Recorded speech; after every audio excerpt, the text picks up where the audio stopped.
Muda Aceh dan kesempatan untuk memberikan kuliah umum di Universitas Syah Kuala. Tadi di depan generasi muda saya menyampaikan apa mimpi besar kita semuanya, Indonesia yang semakin maju masuk ke dalam masa keemasan di tahun 2045. Tapi itu semua tentu membutuhkan kerja keras dan perjuangan kita, termasuk sinergi dan kolaborasi. Generasi muda yang unggul, yang memiliki kapasitas intelektual, memiliki karakter unggul dan juga kepemimpinan.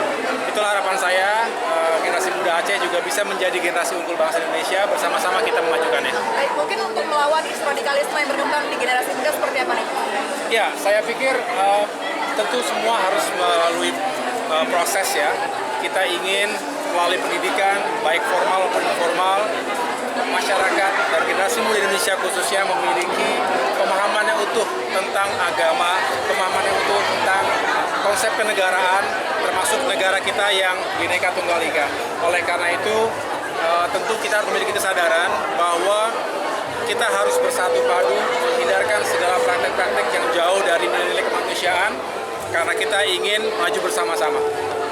Terima kasih. Lagi? Ya. Apa?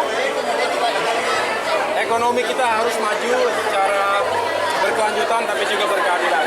Ya, kita harus meningkatkan pertumbuhan ekonomi kita di atas 6% dengan berbagai faktor yang mempengaruhinya. Kita juga ingin membuka seluas-luasnya lapangan pekerjaan.